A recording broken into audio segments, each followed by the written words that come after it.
So today I want to talk to you about going from mindset to meaning. This idea that at the end of the day, grit actually has a fairly low ceiling. We need to teach not the kids what to think, but teach them how to think. There's so much more to mental strength and mental performance. I learned this the hard way. So a little bit about my story. I coached collegiately for 12 years. 8 of those years were at Eastern Washington University. We had a little run there for 5 years. We won 4 Big Sky championships and a national championship. And no matter what I did, there was still this sense of a hole. Something was missing. I thought I was doing things right. I thought I was teaching grit and how to win and what it took to win. But there was clearly something still missing. And it had a cost. It had a cost to my own mental and emotional well-being and a cost to the mental and emotional well-being of my players. And so I went on a mission. The last 12 years, I have relentlessly researched what does it mean to be mentally tough and how do you train it?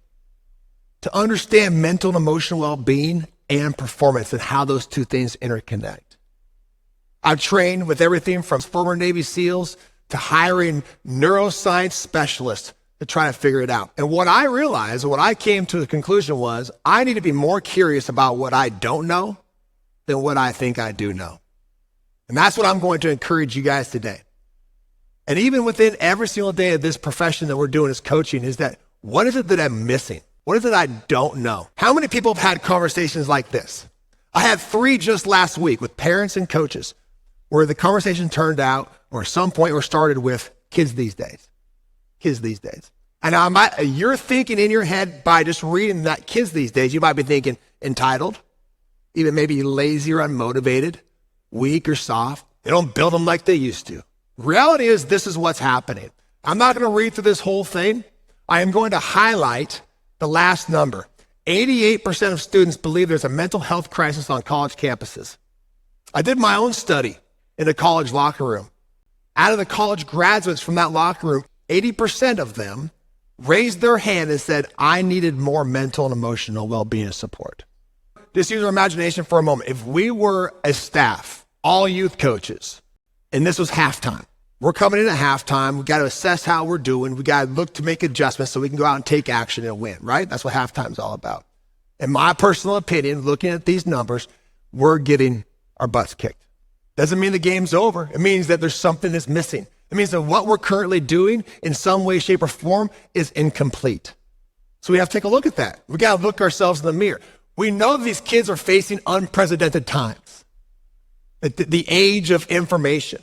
And the reality is all the technology overstimulates their nervous system in a way they don't even have ability to access or understand what they're feeling internally, their own emotions. They can't process it. And they're facing social terrains that we didn't even have to even fathom. I do not believe that kids are weak. I believe they're trying to survive in a world in some way, shape, or form that we've created. I don't believe that they are weak. I believe they need different and new tools and a deeper sense of meaning in their life, a deeper connection to meaning.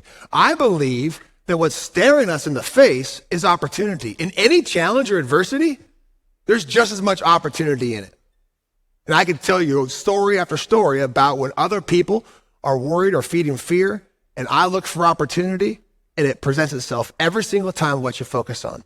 So I believe that we have an opportunity to make our kids stronger and more resilient than any generation in the past because that's what's needed, right? And I believe that us as coaches, our role is more important than ever before of what we're doing with these kids.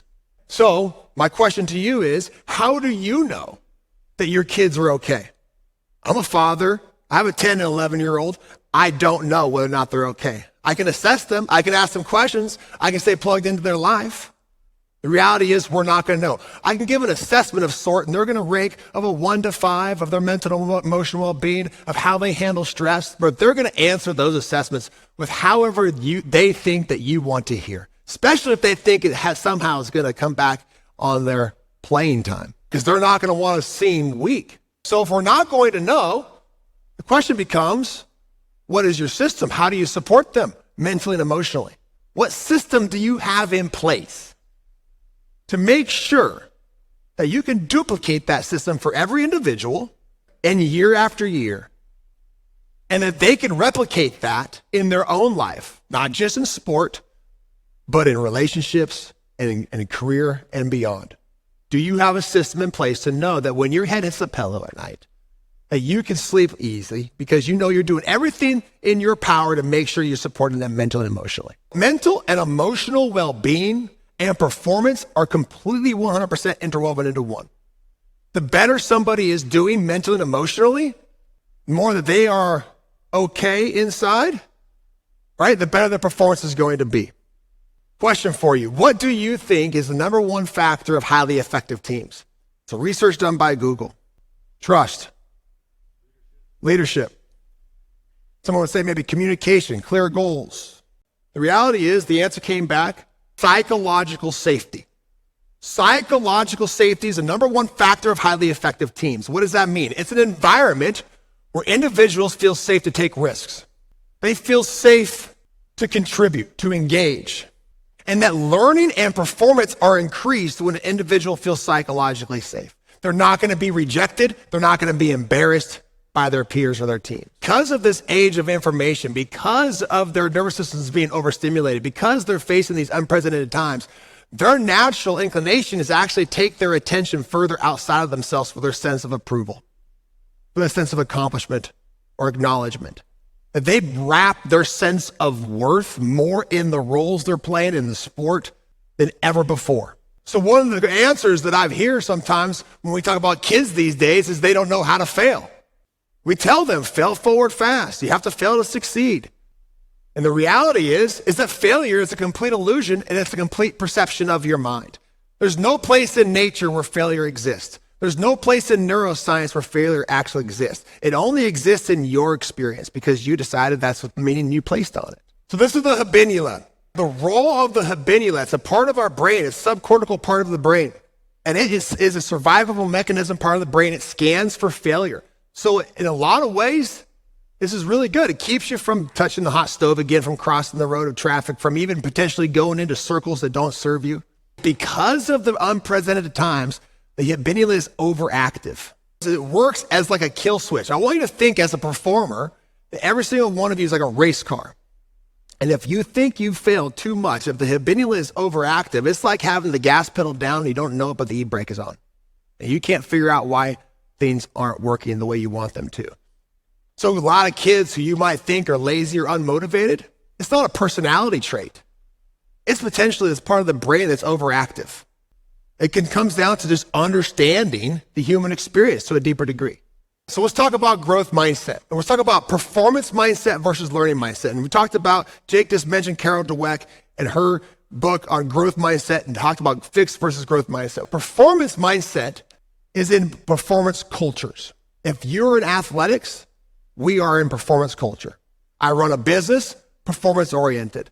I was a collegiate football coach. Trust me, I love goals. I love achieving. I love winning as much as anybody. Performance culture and performance mindset actually leans more towards being a fixed mindset than a growth mindset.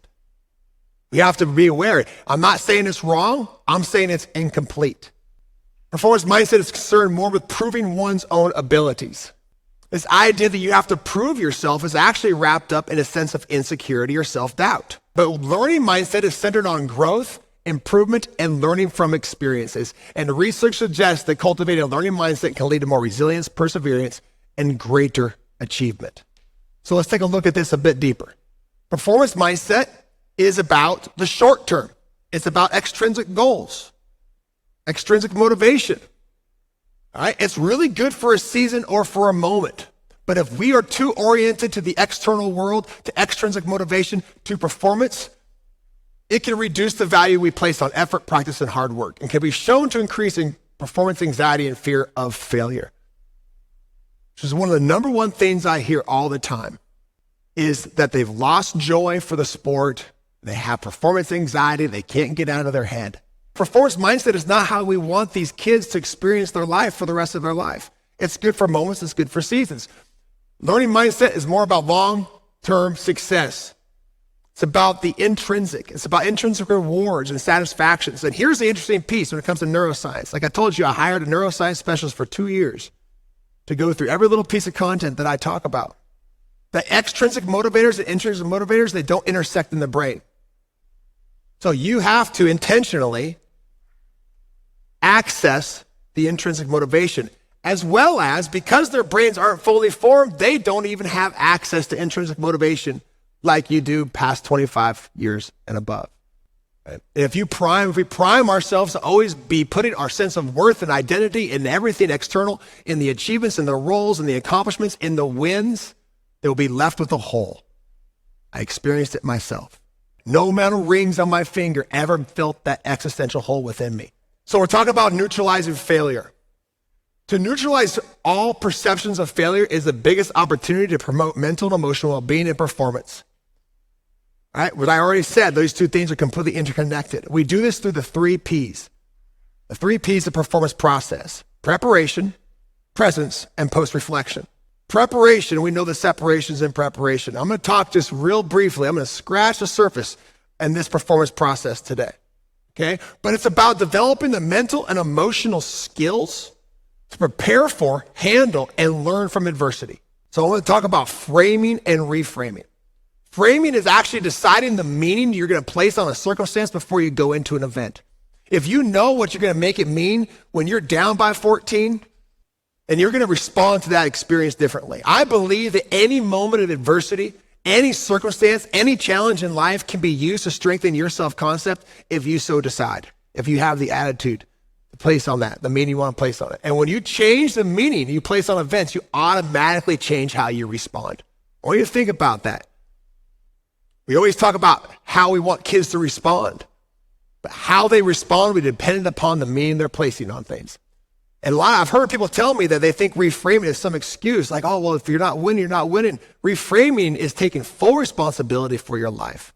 The meaning you're placing on the event or circumstance that's unfolded in front of you and playing the hero of your life. And it is the ability to manage failure is all through preparation.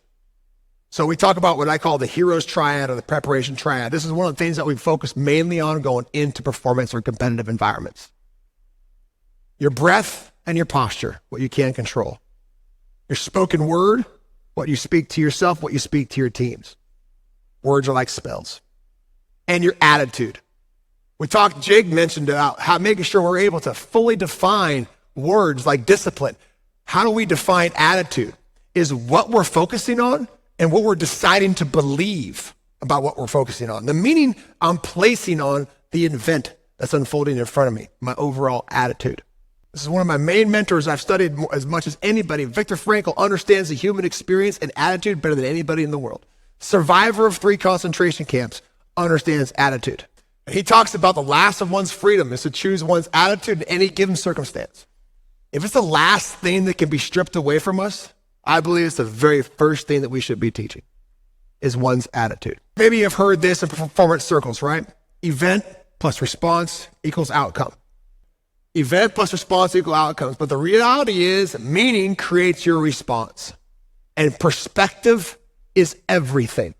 So your perspective, what you place on it as meaning is everything. It's going to turn into your experience of life. And you can even take something like performance anxiety and turn it into excitement. You can learn how to take the information that you're receiving from your world, the information that you're feeling inside your body, the flood of emotions, and you can say, oh, I'm anxious, or I'm excited to go do something I love. Just a few moments ago, I was sitting there. It's a small group. I've spoken in front of hundreds before, but I still feel something inside of me. Why? Because when I speak this type of information to people, it freaking matters to me. It matters that it gets across to you, that it makes some impact in some way, shape, or form, so I still get a little nervous. And then I can remember a little dialogue inside my head saying, oh, well, geez, I hope that they like what I have to say. And me saying, no, I'm just excited to deliver. I'm excited to share, and I'm excited to connect. And you can take those things and those perspectives and you can change them, turning something like performance anxiety into excitement. So let's talk about post-reflection for a moment, because really it's preparation and post-reflection that creates presence. You're going to respond however you're going to respond. You're not going to rise to occasions. You're going to fall to your level of training. So if you're not happy with how you competed in one moment, it's time to reflect and it's time to prepare differently for the next time. This moment's already been created. I just got to experience it. And I got to decide, did I like how that happened? So I want to talk about a meaning mindset reframe. First of all, I want to share this. This is one of my highest level clients that I work with, super high level CEO. Something he said, if there's always learning, there's always a victory. Link success to learning, and there is no failure, only progress. Because again, failure is an illusion. And when we can link success to learning, dopamine will get released. The motivation chemical will get released that says, I want to approach the next challenge in life because I'm excited about what else I'm going to learn, how that's going to strengthen my self-concept. I'm now being more intrinsically motivated. I have a story of an athlete that came to me about 6 weeks before his state tournament. He was a runner who was a state champion as a junior, struggling as a senior, really in his head. I worked with him for about 6 weeks. In that 6 weeks, he started to kind of get back on track. He ended up getting a PR right before the state tournament. He went out and ran his best race of his life, the 1 mile. He got his PR by like 2 seconds, which should have absolutely won state. He lost state by a 1/1000th of a second.